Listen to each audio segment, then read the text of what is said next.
What's up, Doc?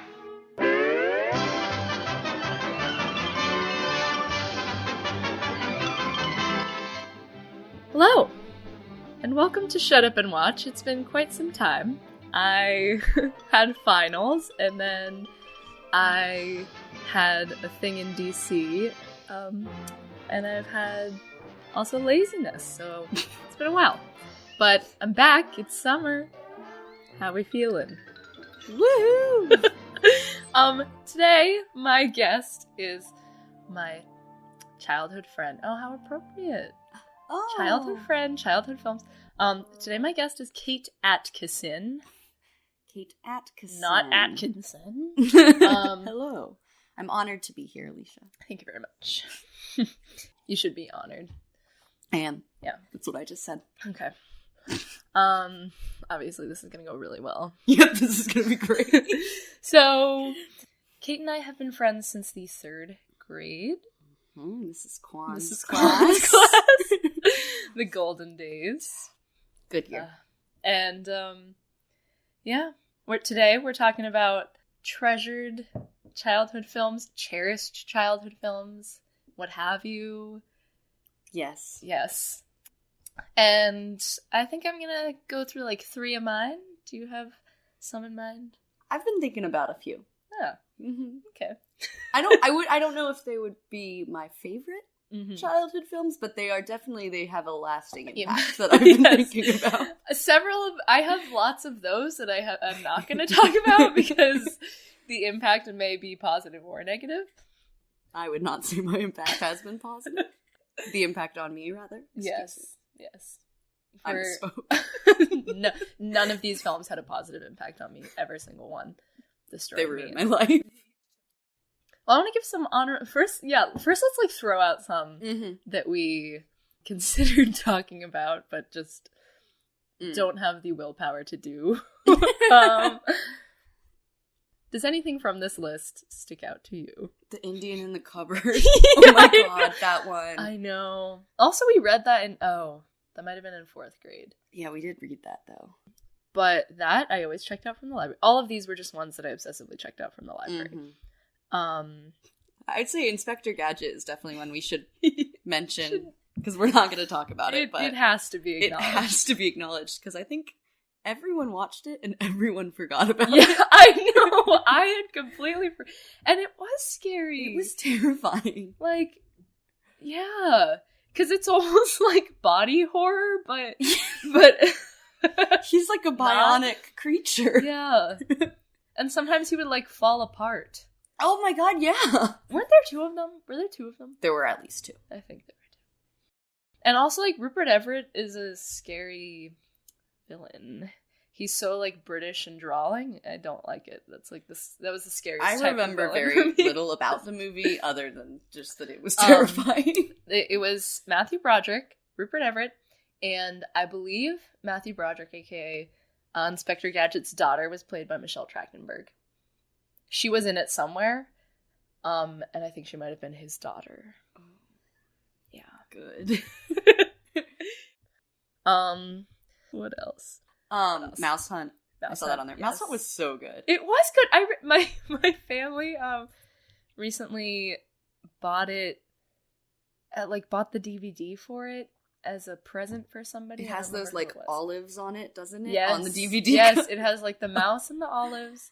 I love that movie. Yes. I really liked movies of animals getting away from humans, I think. Stuart Little? Okay, Stuart Little was here's good. something that I found out the other day, is that Michael J. Fox is the voice of Stuart Little, the main dog in Homeward Bound, and Milo from Atlantis. He had quite the voice acting career. That was an eclectic mix. Yeah. And probably more. Milo Those were was just hot. the things I ran into. I know. Homeward Bound was really good. Yeah. I watched that. Yeah. So much. Milo and Otis? I didn't like that one. No, That I one was didn't like depressing. either. Doesn't one of them die? Or like I don't almost die? think I think so. the Homeward Bounds, the Milo and Otis, those ones are always upsetting. Because Yeah, like you think yeah. they're gonna die Yeah. and like they're fine. And Air Bud was sad too. Air Bud. Like the mean clown. For a little while, There was like a mean clown Who's who your was his favorite owner. character? Yeah, in any film, the mean clown. In any the archetype of the mean clown. Yeah, those were always a little upsetting. I was trying to see it. Oh, Cats and Dogs. Yeah.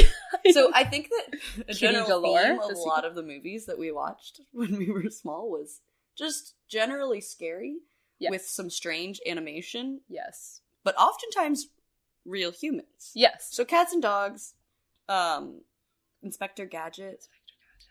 Spy Kids. Spy Kids. Yeah. Shark Boy and Lava Girl. Yes. They all had this, like, I guess it was just like this new film feature that you could use. I don't know why they all discovered it at the same time. Yeah, I know. Like how to make it as creepy as possible, but still market it to children. Yes. Very true. Those types of films are, the ones that have had the most lasting impact on me. The ones that were vaguely to extremely disturbing. Yes. But obviously meant for children. Okay, I wanted to save this for another podcast, but I have to mention, have you ever seen Return to Oz? That film. It is, with most of these movies, I'm like, what? I asked my parents, why did you have these? Why did you, like, keep these in our house for us to watch? Why did you let us watch Return them? to Oz, we had on VHS. It was about Dorothy after she's already, had the Wizard of Oz experience, and she goes back. She gets to go back. Before she goes back, everybody thinks she's crazy, and she gets electroshock therapy. No. Because they think she's insane. This is a children's movie. No. She gets electroshock therapy. Also, there's a princess who, she keeps all these, like, heads in a hallway. No. These, like, chopped off heads. No, that makes sense. And then every day with her different outfits, she changes her head, too. Beautiful. Her name was Princess Mombi. That fits in with the, like, disturbing things. While they were incredibly disturbing, they were so creative. Yeah, exactly. So exactly. And those are all the things that gave me, like, dreams, like weird dreams. Best kind. Mm-hmm. One movie that I thought about a lot this semester, mostly because I watched it a lot this semester, is Shrek. Yeah. Shrek, like, rewatching it, like, years later. Yes. As strange as it is, and, like, funny, Shrek is a great movie. It's so good. Oh my god. It's so, like, original. Yeah. Like, I feel like a lot of movies afterwards took things from Shrek, or just, like, ideas. Yeah. That, I don't know, just the way that the animation was. Yeah. And, like, it was so, like, there was nothing like that before it, I feel like. Yeah. You'll watch, like, the opening credits when, like, their names are, like, being made out of, like, the mud and, like, the flies and stuff. And I was just like, I feel like I've never seen anything like this until Shrek. It's a masterpiece. It's really groundbreaking. It is. Shrek is a masterpiece. It is. And, like, the humor, it's so good. And I wasn't going to talk about The Incredibles today, because it wasn't, like, I feel like I liked it as a kid, but it was kind of later on. I watched it a lot because of my little brothers. Yeah. And, like, it's still one of my favorite movies of all time, but, my appreciation for it was more when I was a little bit older, and I still think it is the greatest superhero movie of all time. It is. The Dark Knight is maybe close behind, but I was recently listening to a podcast about The Incredibles 2 coming out, and it was talking to, I guess, the director or one of the writers, and he was talking about how in making first of all, in making Incredibles 2, he wanted to make sure that they were still the same age as the first one, which I appreciate, because it would have been weird to have, like, old Jack. But, I don't like it. I hate Jack goes through puberty. But he said that the whole point of the first one was, having their powers relate specifically to their, like, ages and roles and stuff. Like, the teenager is defensive and, like, shy and whatever, so force fields and invisibility, and then Dash is, like, a little boy, and he's an adrenaline junkie, and he's just, like, a ball of energy and the super speed. The dad is supposed to be strong. Jack is the devil. Yeah, well, yeah, I would interpret it that way. Baby's heart, Satan. But no, but, like, he literally is the devil. But the guy was like, he turned into a devil. But the guy was like, like, babies are unknown and unpredictable. Like, you have no idea what they're gonna be. And what a superpower! And then the mom, she has to be doing 20 million things at once. Wow. She's spreading herself too thin. I hadn't thought about it that way. I know. I felt kind of dumb. Cool. I was like, oh, how did I not pick up on that? I know. But, yeah.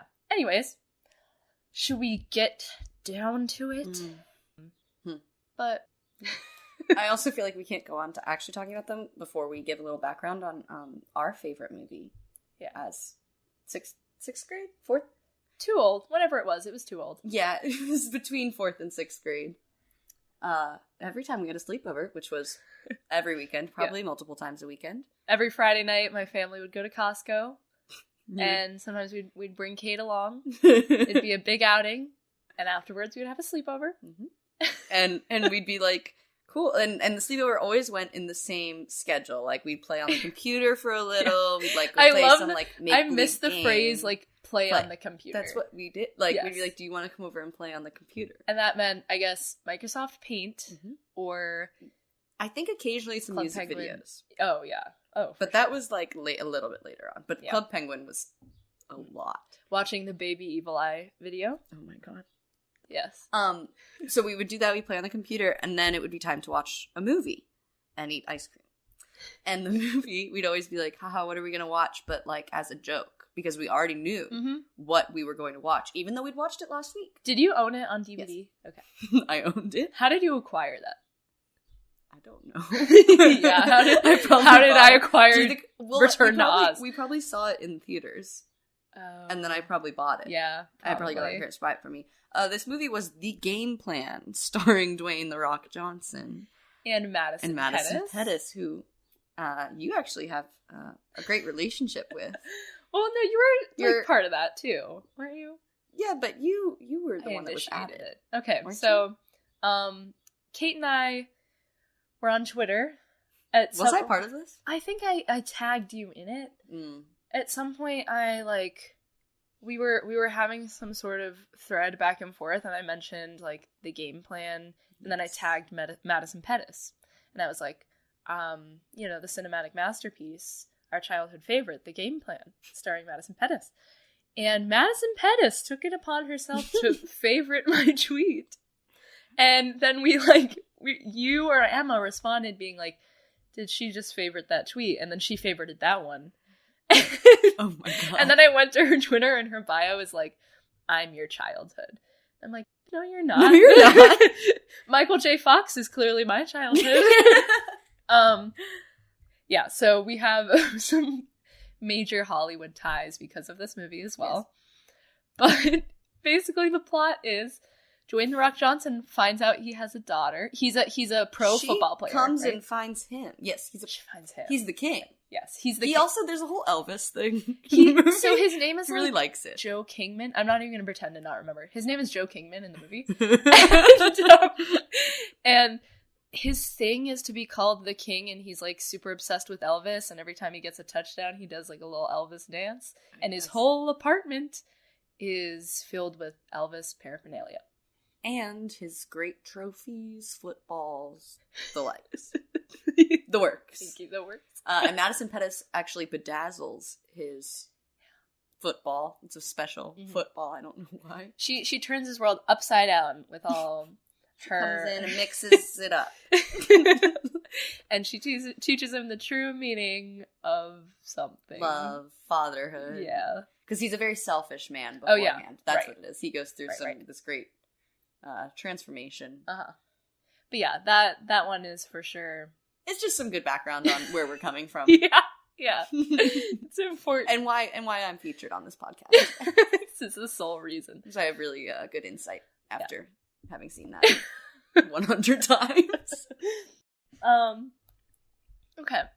Do you want to give one of yours first, or should I? I'll let you kick it off. Okay. I'm nervous. I'm shy. Okay. Well, yeah, I have no faith in you, so the bar is pretty low.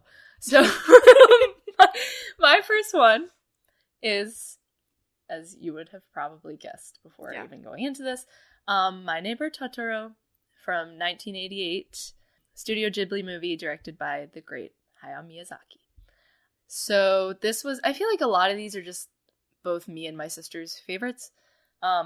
This one, I mean, I was like carrying around a little Totoro doll at the age of 2, dragging it around Japan. I still somehow have it, and he's still in pretty good shape. Yeah, he looks pretty good. Don't mean to brag. Yeah, so this one, I feel like Spirited Away is usually kind of the main favorite Ghibli movie. And I think it's, like, incredible. But for some reason, Totoro was the one that, like, was my landmark childhood. Yeah, but also, like, so yeah, obviously the animation is beautiful. And the creature design, as in, like, all of Miyazaki's movies, is unbelievably imaginative. And, there's, you know, all these themes about nature and, like, spirituality, and it's just really beautiful. And also, I think I always saw the relationship between the two main characters as, like, similar to me and my sister. Even though I think they are 5 or 6 years apart. My sister and I are only 3 years apart. And also, it has that one theme that was, like, crack to me as a child that I'm sure is, like, the same to, like, you know, child crack. For a lot of kids, where it's, like, there's a secret world that only kids can see. And that is the best thing in the world. And, yeah, it's, like, cute and it's fun and it's exciting, but that whole concept is also so scary because, like, adults don't believe you and, like, they can't see what you see. So, and you're too young and you don't have, like, the language or social skills to, like, properly articulate what it is. So there's just this barrier between, like, children and adults. And I think it's also scary because it shows that adults aren't always in control as you think that they are when you're a kid. And that they don't know everything and that they can't save you from everything. Because there's, like, this realm that they can't even access. And the concept is also dark because of, like, what that secret world might represent. Because I feel like in a lot of movies, it represents some sort of subconscious fears or, like, the inner psyche. In terms of Totoro, I've read a lot of stuff. I went deep on a Reddit thread a couple of years ago about him being the angel of death. Yeah. So as the two little girls, the main characters, are trying to make sense of their mom's illness, which is hinted to be TB. I think that's like what we can gather, and her absence from the family while she's, like, in the hospital trying to get better. They kind of, it's implicit that they have to face, like, the possibility of death. And so maybe Totoro's character is meant to help children explore and cope with the idea of death in the mindset of a child.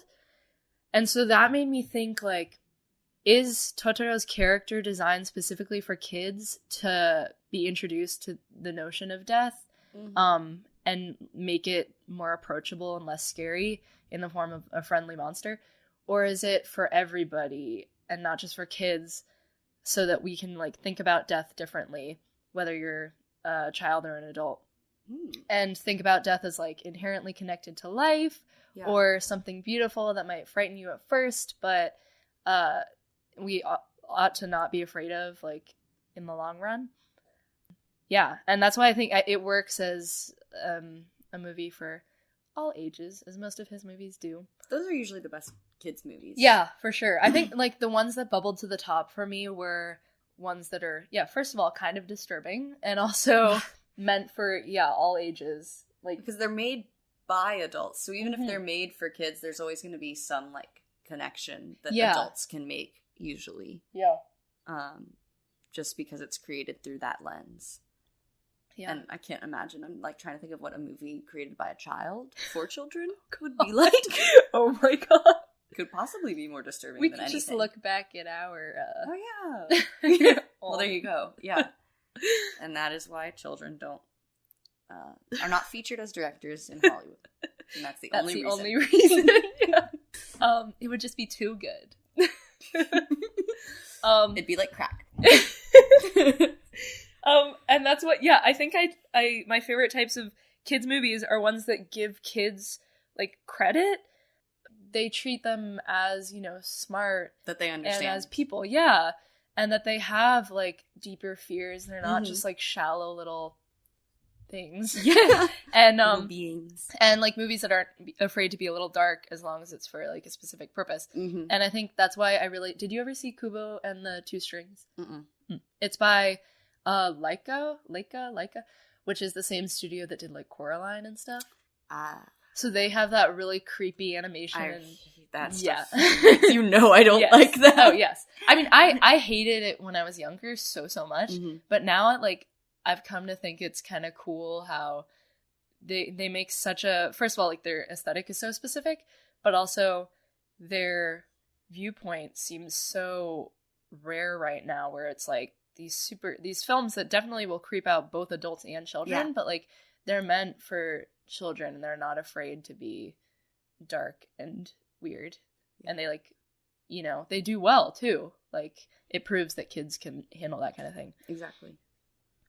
Do you want to have a turn with anything? Let me think. I just am still very hung up on the weirdness of the movies like Spy Kids. Yes. And Shark Boy and Lava Girl. Yes. Robert Rodriguez. Yes. What was wrong with him? Or what? I don't know. What disturbed him that inspired making these movies? I tried to watch Spy Kids this past semester, and I couldn't make it past like 30 minutes in because it's so freaky. Floop is yes, Floop. Yeah. So he is. I mean, first of all, there's a lot of stuff about adults being kidnapped. I think this is another thing, and like a common thing you see in kids' movies are these themes of like learning that adults don't know everything. Yeah. And like adults being put in positions where the kids have to come save them. And I think that's like a really scary thing to see as a child, because you realize adults don't know everything, and they're not gods. They can't like protect you from everything. Yeah. Like you think they can when you're a kid. And it's also kind of fun. Because it's like the kids are in charge. Yeah. And I think you see that a lot in kids' movies, is like this idea that it's like the kids are the only ones that know what's going on. Like you're saying, they like can see this other realm that adults don't understand. And I think that's really interesting. And I think you see that a lot in movies like Spy Kids and Shark Boy and Lava Girl. I'm trying to think, which one is it where they, I think it might be Spy Kids 3. Where they, I don't know why I'm thinking about this specific scene. Yes, it's Spy Kids 3, Game Over. Yes. When they surf in the lava, I believe. They have to swim under. Oh, okay. Yeah, in the game. You know what? I don't even know if it's that one. I don't remember. They're always trapped in these worlds, and they think they're not going to be able to get out. Like things like that. That kind of thing always terrified me as a child. Yeah. And I felt like it happened a lot with kids' movies, where like people trapped somewhere in like another realm, another world, and like not knowing if they were going to be able to get out. Yeah. And that's kind of like what the movie is like them figuring it out. But I always, maybe it instilled a deep feeling of claustrophobia within me, because I'm still a very claustrophobic person to this day. Those movies like terrified me. Wow. Yeah. And that's still like, I still get this like feeling sometimes when I watch movies like that, even like adult movies when like adults get themselves in situations that you think like they're not going to be able to get out of. I think it's like sort of like that was the kid version. It's like getting trapped in this world that you can't get out of. It's like a lot like getting trapped in like situations or relationships that you like can't figure out, like, oh my god, how are they gonna solve this in the movie? I remember being really worked up by that, not necessarily with being trapped in a world, I don't think. I mean, probably a little bit, but like I remember watching Clifford, and with those like mini little conflicts that would happen in the middle of Clifford before they resolve it at the end. Sometimes I wouldn't want to watch the episode because I just thought like it would annoy me so much. I would be like, why did you get yourself in this situation? I don't want to have to watch you like flail around. And also I know you're going to resolve it in the end. Yeah. So I don't want to like be miserable and watch this. Yes. But it's also like what possibly could have been the worst situation that anybody in Clifford was in. They dealt with some really serious things, Alicia and Clifford. But yeah, it just like it really bothers. And now, still when I watch rom-coms, it's like me too.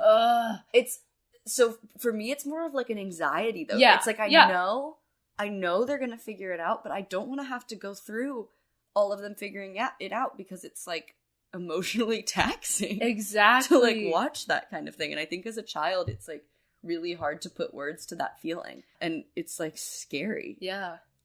I think that's, a huge part of like every sort of fear or disturbance that like kids go through when watching these movies is not being able to articulate. Like it's reflected in the movies with like the kids who are going through stuff, and it's also happening to you when you're watching the movie and you're like acknowledging the fears because you just don't have the skills to like be able to understand your own feelings. But also Spy Kids is like such a good movie. Yes. It's again like so imaginative. Yeah. A lot like I was saying about Shrek. I just haven't seen anything else like it. Like who well, Robert Rodriguez. That's his name. Yes.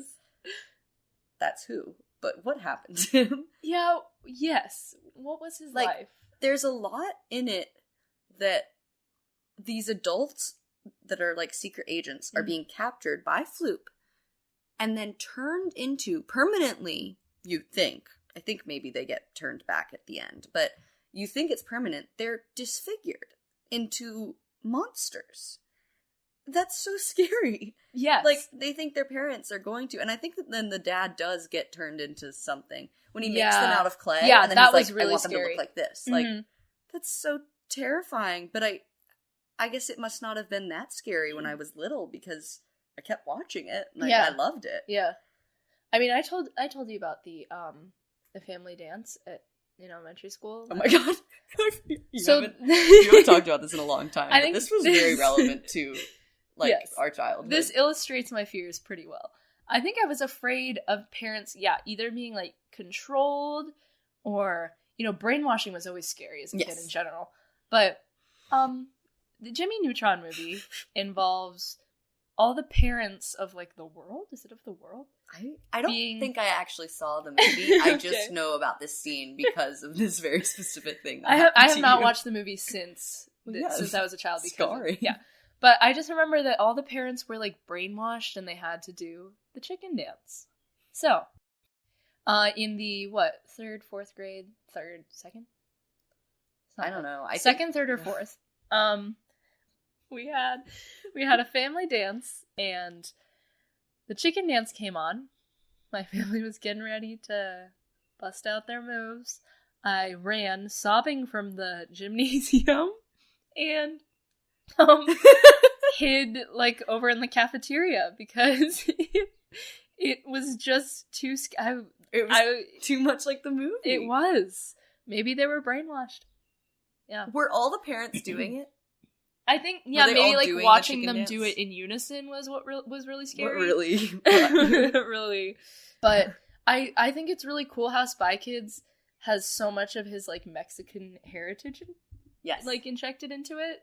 It's so like stylized and the music and the aesthetic and like the family obviously. But it's and they speak Spanish. It's very cool. Yeah. And I feel like that's just not now. If they try to do that in movies, it's very forced and weird, or they just don't try at all. Yeah. But that just like I liked how they did it as not a theme of the movie, just as like that's who the characters were. Yes, exactly. It wasn't like this big thing. Yeah.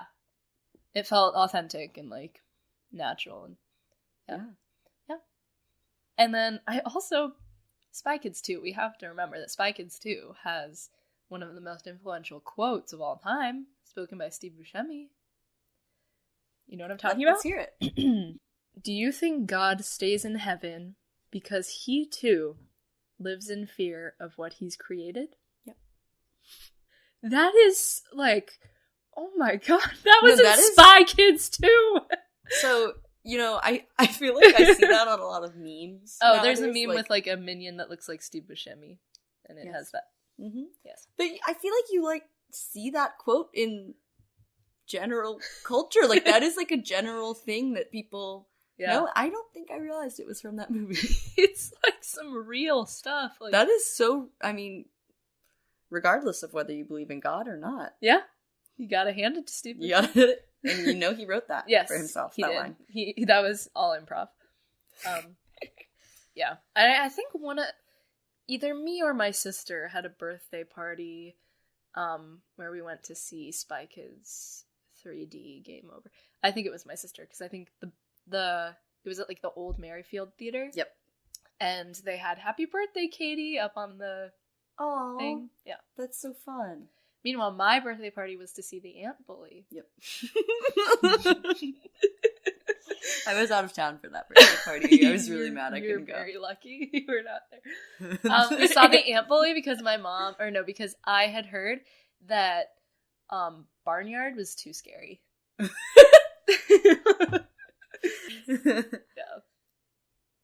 Yeah.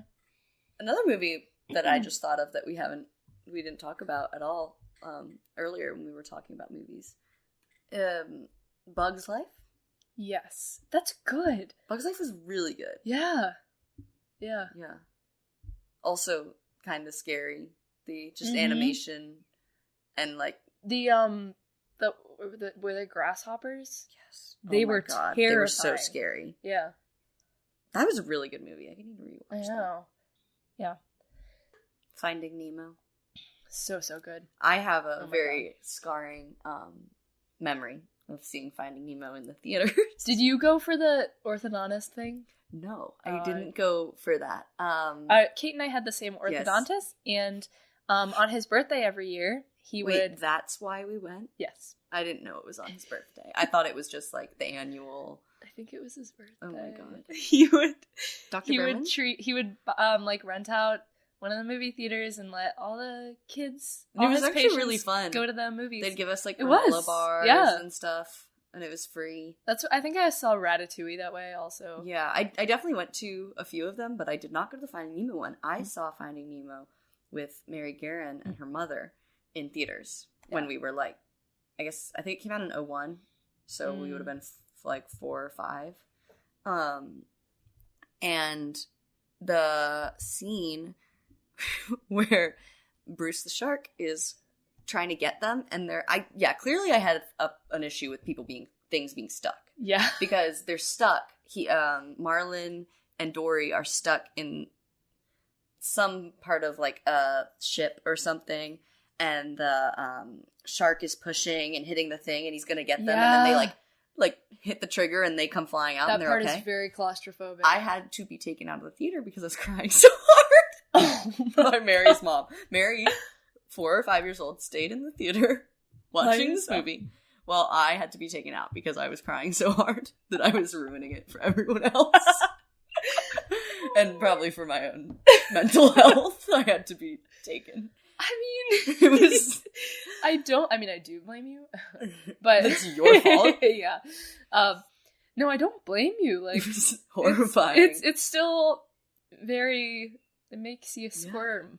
Yeah. The beginning of that movie, also, when the mom gets eaten by the barracuda, Oh my that's God. a very I can't common watch thing in children's movies. Is like the Bambi, mom, yeah. Bambi. Like it's always the mom or the parents die in some Lilo and Stitch. Yeah. How have I not mentioned Lilo and Stitch? Lilo and Stitch I associate that with you. was like the movie that really shaped me into who I am today. I identified so strongly with Stitch as a child. Like, and it's so funny for a second. I was like, "Is she gonna say Lilo?" And I was like, no. "No, you fool! She's not." No, Stitch was like this weird little dude. Like he was an alien. He had the voice. Like You had the voice. I still can do it. Yes. Maybe I'll do that at the end. Stitch was like a weird little guy, and like I felt like I really identified with him, and I was weird. I was not a normal child. I spoke in a weird accent. Oh, we both did. We spoke to Our moms each other. yelled at us They did for yell. it. It was horrible. I can remember my mom going, "Normal voice." Yeah.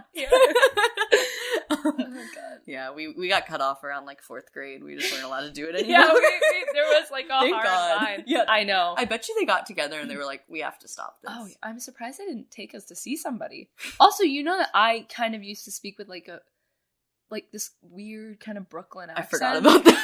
I don't know how to explain it. There was a specific thing, wasn't there? Like which one's words were like?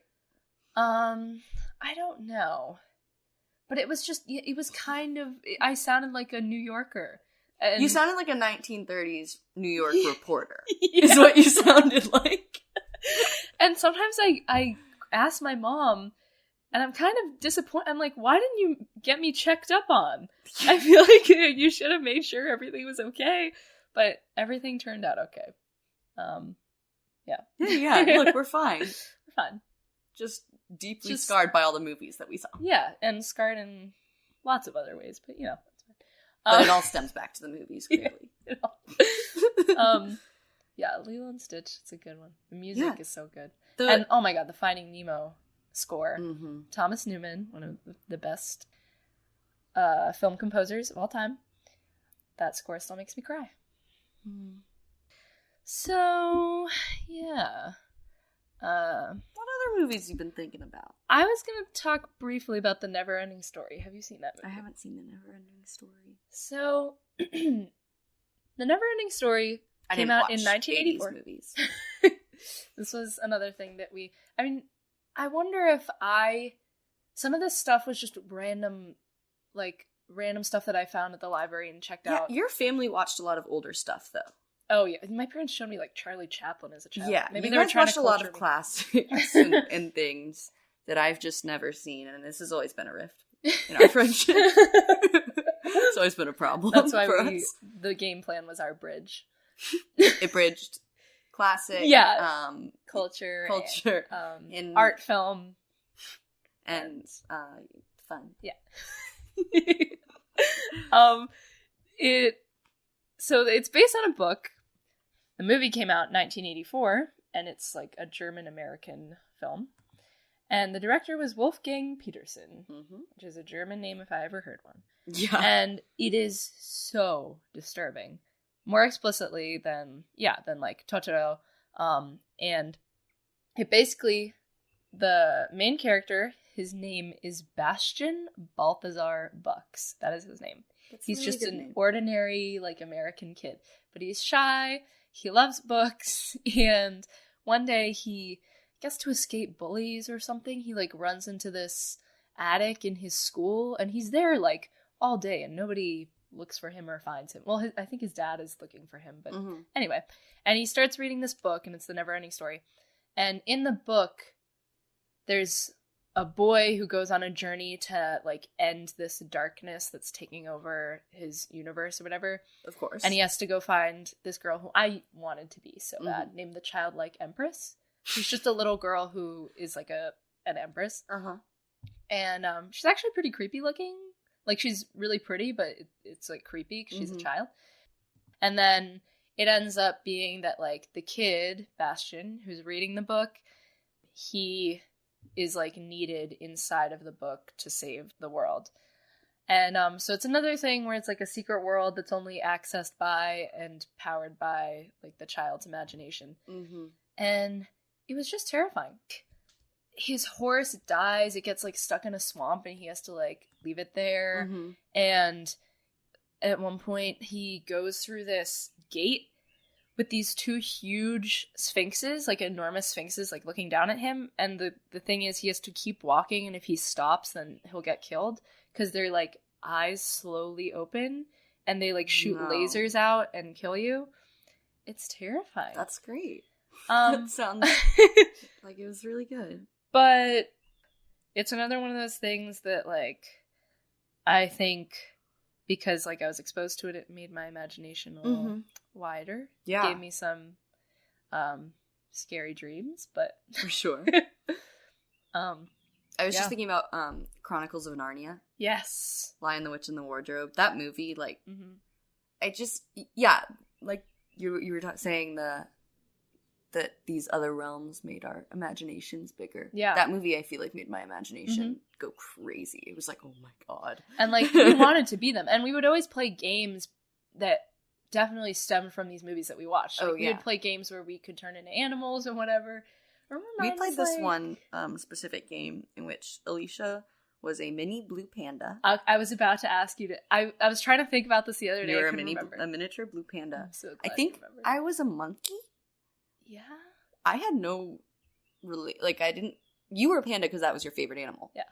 monkeys were definitely not my favorite animal, but I think I was like a little tamarin monkey. Oh. Possibly. Yeah, maybe. And yeah, we were able to turn into these mini animals. I don't know what we did as the miniature animals. We would play this on the trampoline. Yes, it was always on my trampoline. And I feel like I surfed as the little panda. Like, yeah. I would surf around. We played this not just on the trampoline. We would also play it in my driveway. And so there were like different locations we could go to. Oh, yeah. Yeah. I wish that like that was still a thing for adults, you know? Because we had so much fun. Like, we did world building. Like, we created our own little worlds, and like, it wasn't just like a one-time thing you would play it. It was like something you would come back to and like keep going, and like you'd create these little characters, and then if you didn't like it, you'd just change it. Yeah.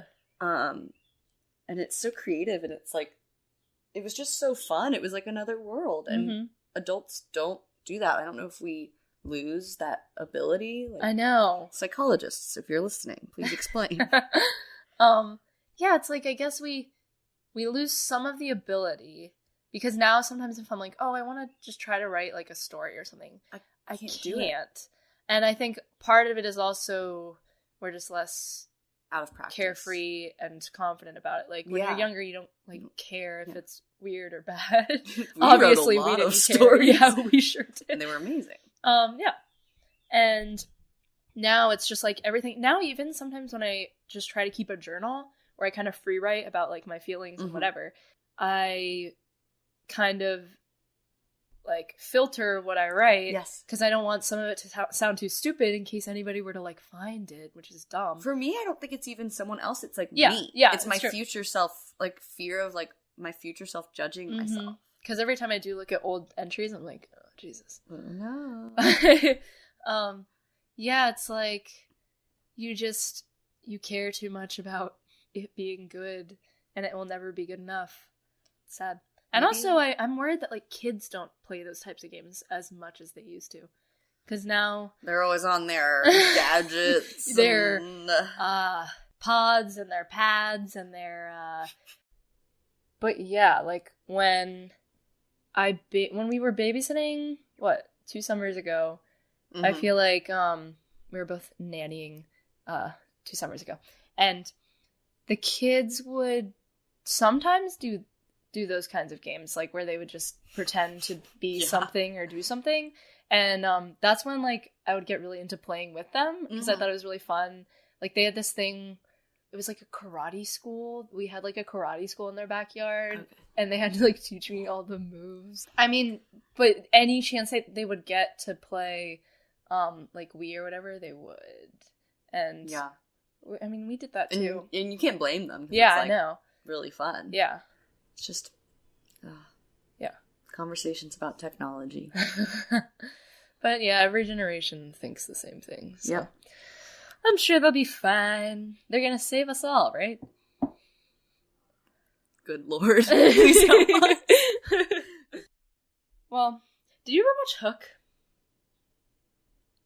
That's the one of Hook from Peter Pan. Yeah, and it's like Robin Williams is Peter Pan, and he grows up, and he forgets, like, he's become a workaholic and whatever. And No. Yeah. I don't think I watched Hook. I did watch Flubber. Yes. That's one we haven't talked about. Flubber scared me. Well, yeah, Flubber was pretty freaky, but Flubber was also... Movies like that, I can remember getting this feeling after watching movies a lot, and it lasted, like, well into my early teens, of, like, going to see a movie and being so inspired at the end, wishing, like, I could do whatever it was the characters did. So, like, Flubber, I wanted to create a Flubber, like, more than anything in the world. I wanted a little chemical creation that could move around. I wanted Flubber so badly. I wanted Flubber in my life. I thought Flubber would make my life immensely more entertaining. He would make it better. She, I don't know. You don't know? Flubber is no gender. Flubber, transcends gender. I mean, yeah. Excuse me. That was how it was for me, yeah, with most movies, but with Flubber, it was not because Flubber scared the living daylights out of me. I just didn't like the concept of him being able to, like, I don't know. like Flubber morph and stuff and like did Flubber split. not want Robin Williams to get married? Was that a thing? Was that what, was he jealous? Was he, she, them? Was Flubber jealous? Well, also I think there was Robin Williams' character had like a little female robot that was like it was like this little head that floated around and like helped him with stuff. I think she didn't, and it was definitely a female. I think she didn't want him to get married. I think she might have been jealous. The plot of that movie is something that only could have come out of the 90s. I was looking through so many of these. Okay, one of my honorable mentions was going to be Dunstan Checks In. Which is basically about a little boy at a hotel meets an orangutan, and they become best friends, and then they just like... Does he dress it up like a human and sneak it into a hotel? No, he comes in the hotel because Rupert Everett is his owner, but he's mean to him, and then Dunstan escapes, and he meets this little boy. The little boy is played by Charlie from the Santa Claus. Yes. Who was the most adorable child of all time. Mm-hmm. And not Bernard from the Santa Claus? Do you remember? Yes. Oh, yes. He's in like Seth Rogen's friend group now. He's in like all... That makes sense. I know. But, yeah, anyways, they cause some chaos in the hotel. Whatever. And I didn't realize until I was much older that Faye Dunaway is also in that film, and so is Jason Alexander from Seinfeld. He plays the kid's father. Oh, it's that one. Yeah. Yeah. I mean, so many... When I was looking online through... like, all these 90s movies, first of all, yeah, they all had plots like this, where it's just like, what? And then they all have, on the cover, a photo of a little boy or a little girl. The little girl is a tomboy, if it is a little girl. Yes. Wearing a backwards baseball hat and an oversized striped t-shirt. I feel like you wanted to be that so badly. Oh, I did. I absolutely did. I remember I tried to wear my baseball caps backwards a couple times. It didn't look the same. I tried to wear a beanie once, but it wasn't a beanie, it was just a winter hat. And I tried to wear it to school in like the 4th grade. Because our friend Emma used to wear beanies, and I thought she was so cool, and so I wanted to wear a beanie, so I tried to wear my winter hat that was two-toned pink striped, and my mom wouldn't let me wear it to school. Because it was like probably April. Thank you, Melissa. Thank you. You owe her one. Thank you. Other honorable mentions for me were The Lion King, which is far too obvious. Yes. The Sandlot, which is also obvious. Oh my gosh. And also, like, I don't even think it's that good. I just really had a crush on Benny the Jet Rodriguez. And then we talked about James and the Giant Peach and Matilda, which are both so disturbing that I don't even feel like we need to... Yeah. I just like mentioning them because I feel like these are all movies that like we all grew up with and then just forgot about. I know. And they're like gone. I was looking through other ones that I'd forgotten about were like Three Ninjas and Fern Gully, which scared me a lot. Casper. Baby's Day Out. Jumanji. Jumanji is a good movie. Jumanji was so good. And also, I used to be obsessed with this movie Tom and Huck, and it had Jonathan Taylor Thomas in it, as do like all 90s movies, you know. And also anything with Macaulay Culkin. Yeah. The Page Master. We haven't we haven't talked about Home Alone. Yes. Oh god. Yeah. Featuring Donald J. Trump. Yeah. Have you seen that video where they edited it? It's so good. Yeah, wow. If only we knew. Damn. And to think his entire career came from that movie. The Borrowers. Oh yeah. What was the one Space with Jam. the little mice? The Rescuers. The Rescuers, yes. The Rescuers was so good. So good. And like and not too Oliver scary. and Company. Yeah. Yeah. Yeah, not too scary. Yeah. Also, because the animation wasn't as scary. I think that there was like a place in the late 90s, early 2000s where they just discovered some new form of animation. Yeah. That was more lifelike. It's kind of like that principle. I can't remember what that principle is called, where like the closer it gets to looking like a human, like Uncanny Valley. Yeah, the scarier, or I don't know what. Yeah, the Polar Express is a good example of how, like, they look so close, but not quite there, and that's the worst. And that's the scariest. And Yeah. I feel like in this time, and it's not just human, it's like just like real life things. Like they made it look more like real life in a lot of the animation towards the end of the 90s and the early 2000s, but still not. Yeah. It was just like very scary and unsettling is the word I would use to describe it.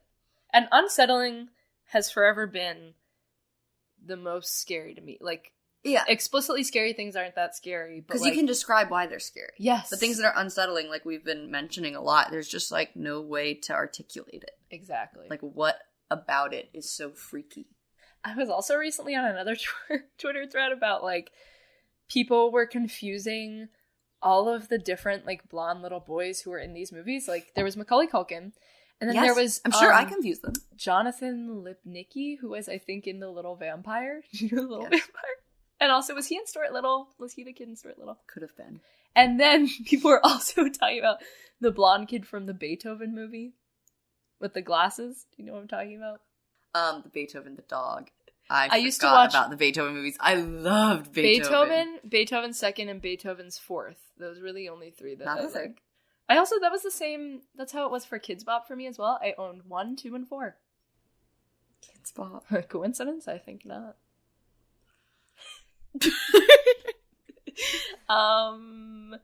Yeah. Anyways. Also, there were like these live action. I really liked this live action version of Madeline and this live action version of Pinocchio that actually really scarred me.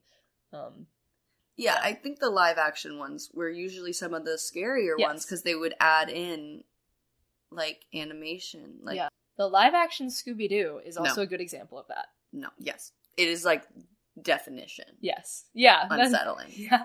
And the animation. It's that little, it's like early 2000s, that era. You're right. It's so freaky.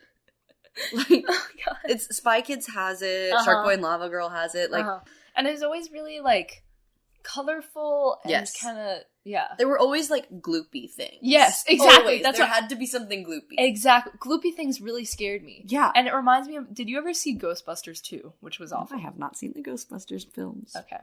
Well, you should see the first one. You should not see the second one. The second one, the villain is this large man from like an old painting. He comes out of the painting. He steals a baby. I don't know why. Is he the slime thing? Yes. Okay. Well, no. He's not in the first one, that's the green guy with the slime. That's what I'm thinking of. But this guy, everywhere he goes, there's like this pink slime. Oh, that sounds really pretty. And it's just gorgeous. It really, it messed with me as a child. That, and also, something else that really scared me was things that could never end or never die. I remember, did I tell you about when we were in a hotel room when I was really young, The Mummy was on? And the concept of the mummy never being able to die, like how they always had to like trap it somewhere and just like keep it at bay and hope nobody else would like release it again. Yeah. That scared the crap out of me. Just like not being able to get rid of it, and it could always, it's like It Follows. It's like that. Oh my god, yeah. Yeah. Such a scary concept. STDs, man. Yeah, that's right. Also, Holes is such a good movie. Holes was really good. Is it bad that I like the movie better than the book? I can't even, I mean, like, I know I read the book, but I don't even, it clearly didn't have an impact on me like the movie did. Maybe that's it, yeah. It's still so, like, it holds up. Probably most of us watched the movie first, too, like, people our age. Yeah. Because I think we read the book, like, in the 7th grade. Yeah, maybe. For school. So other people might have read it on their own, but I know I didn't. I don't think I did, at least. The Harry Potter movies, just great. Sometimes I'm just so, like, floored by the fact that they somehow were able to make the movies, like, when a book is that good, I know. You, like, how did they not ruin to be it? disappointed Yeah. by the movies, and they did not disappoint. Yeah. And they get darker just like the books do. It's just, like, both aesthetically and thematically, it's so good. Yeah. And, my favorite one by far out of all the movies is the third one. The third one is so good. It's so dark. So dark. That's when they really started. But they also so weren't funny. dark in the first two. Yeah, it's so funny. I meant dark, like, aesthetically. Yeah. Like, oh, yeah. I always remember like trying to turn the brightness up on my TV. I was like, I can't see anything. Yeah. Movies do have a problem with that in general, though, with like draining the color out of it. It's so annoying. But and also just like the music, that one is just so specific. Like it has a really unique aesthetic and a really unique like soundtrack and everything. Mm-hmm. And I think the first two are kind of really similar in style, and I think they're both directed by Chris Columbus. And then after that, like, the scores and the directors changed around a lot.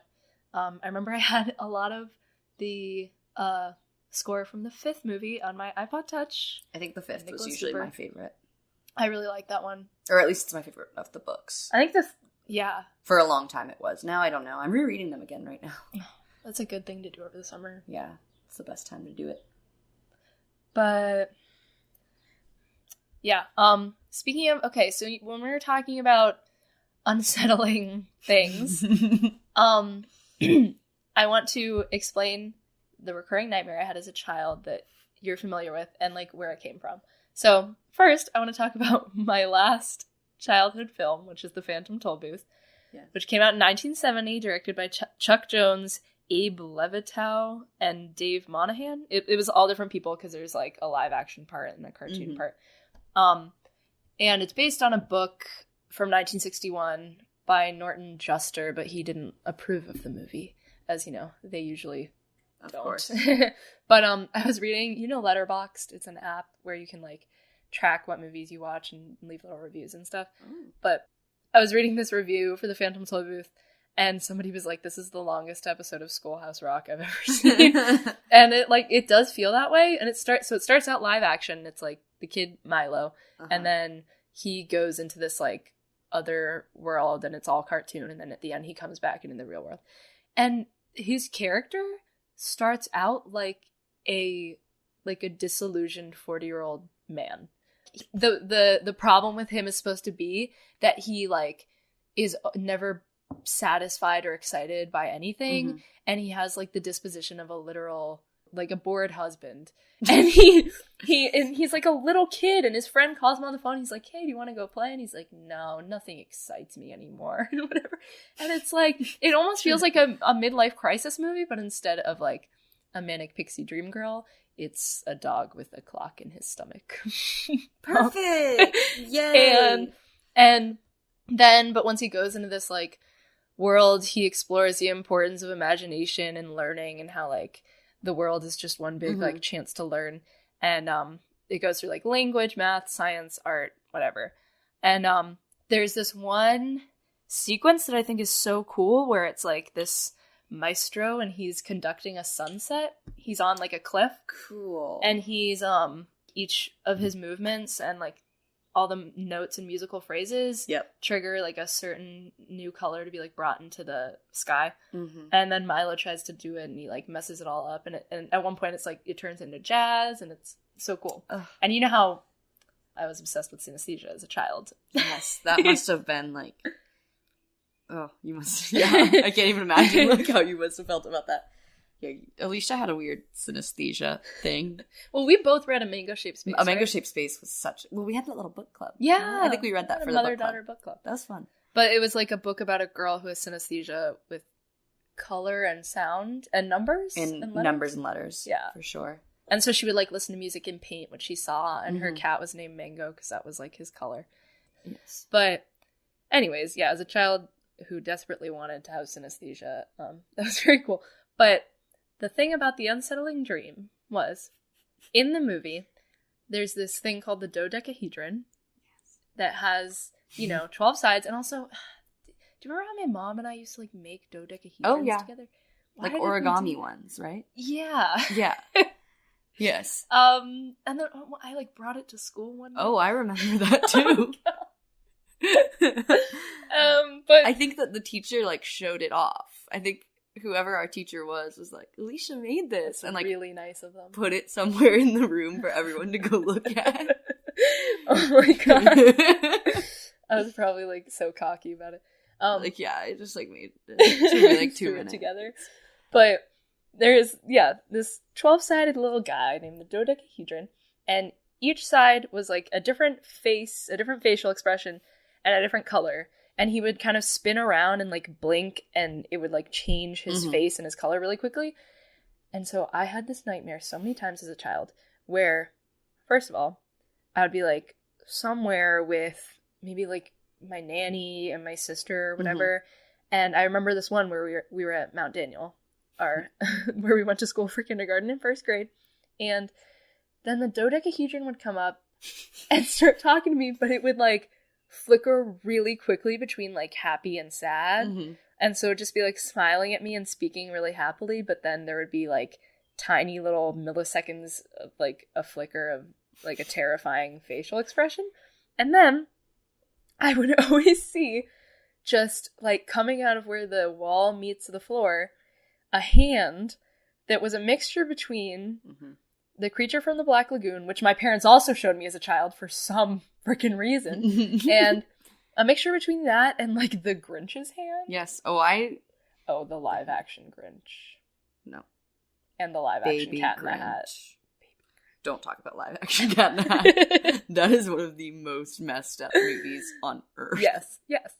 But I would always try to get other people to notice the hand, but they wouldn't see it and they wouldn't like acknowledge that it was there, and it was the adults. It's that theme. See, and so I would like eventually I tried to figure out a way to make myself wake up if I figured out I was dreaming, and I would like curl up into a ball and make myself wake up. Yeah, terrifying. I'll add in my little trick now. Yes. Ready? Ohana means family. Family means nobody that's left behind or forgotten. Thank you. Still got it. I forgot I could do that until like a year ago. I just like totally forgot about it. I was like really jealous that you were able to do that. I was not. I went through a huge Stitch phase after that movie came out, because then after the movie, and I think after the second movie, they made a TV series. And in the TV series, it was about all the different cousins. Yeah. I knew every cousin. I knew like what its little powers were or whatever. I knew the plot of every single episode. I loved Stitch, and I would make people play it with me at Mount Daniel, so in first grade. I would make people play, and I'd like tell them which cousins they were going to be. I was always Stitch. Yeah. Of course, because I identified so strongly with Stitch. Who was the sandwich one? I don't think I made any. I think I only had like 2 friends that would play this game with me. I feel like that would have been me if this was when we were friends. Oh, you and I would have done this for sure if it had lasted until 3rd grade. It was mostly Becky Fitzgerald and Brianna Figueroa. Those were the 2 people that played this game with me. There were 3 of us. That's so funny. Oh my god. I was gonna say, I think that there's still kids and family movies now, stuff like Boss Baby and Secret Life of Pets. I have a question. Sing. Is Boss Baby a kids movie? I think it's a family movie. Okay. Those are different genres. Yeah. Yeah, I didn't see Boss Baby. No, I didn't. Secret Life of Pets was awesome. It was fine. I loved it. I haven't seen Sing, and I refuse. My sister really wants to watch it. Seen what? Sing. I don't know what that is. Oh, it's like all these animals, and they're having like a Zootopia show. Zootopia is great. Zootopia was really good. There's all like a bunch of Disney and Pixar stuff is still so good. Like they're still cranking it out, and no longer unsettling. They definitely figured out how to do the animation in a way that is pleasing to the human eye. But in terms of live action kids movies, it's not as much of a thing anymore. I don't think it is. Yeah. I mean, I guess we don't watch a lot of like cable TV, so we don't see a lot of commercials for them anymore, so I don't know. True. But I just really can't think of many. No. Like everything I can think of is animated, or every once in a while there are kind of family things like We Bought a Zoo. Yeah. Well, yeah. Was that But even younger, like, you know that movie Show Dogs that just came out? Mm-mm. It's like Hotel that. for Dogs. Hotel for Dogs is great. 9 Lives starring Kevin Spacey is like a cat. It was like the Shaggy Dog, but with a cat. Oh. That was a couple of years ago. It's like stuff like that. That sounds pretty good. I might have to watch it. But yeah, it's just, I don't think there's as many That's interesting. At least not as many good live action movies for kids. Maybe just not as many in general. Break to the big screen. Yeah. Yeah. I'm sure there are a bunch that come straight to like Netflix and stuff like that. Yeah. Because now it's like, then you'd have to go to the movie theater and watch it, so there's a bigger market. And I was having a conversation with other people about this recently about live action kids TV shows. How, like, I think there used to be a lot more good ones, and now it's like because we were at PBS with my class, and they were talking about how they can't really bridge the gap between their viewer bases. They have really little kids, and then they have like 40 and up people. But like teens and stuff, they'll watch their YouTube content, but they won't really watch they wouldn't watch their programming. But I feel like for little kids, TV is like animated stuff and movies. And then after that, there's like crappy Disney Channel stuff, like made for kind of tweens. Yes. And then after that, it's just like all ages of like adult stuff. So when you're a teenager, you're just watching stuff that's like too young for you or too old for you, or like kind of, I don't know. But I feel like there's just not much good live action, like younger people stuff. Yeah. Yeah, I hadn't thought about that. It's very interesting. Yeah. I haven't seen much. Well, we'll see, I guess. Have to interview some children. Yeah. What are your thoughts on television and movies? Well, that's a story for next time. Thank you for being with me, my dear, sweet childhood friend. It's been a pleasure. I've been so happy to be here to talk to you and to the fans. Yeah. Thank you for listening. And hopefully I'll be doing more of these this summer if I actually decide to get off my ass and do stuff. So, thank you for listening.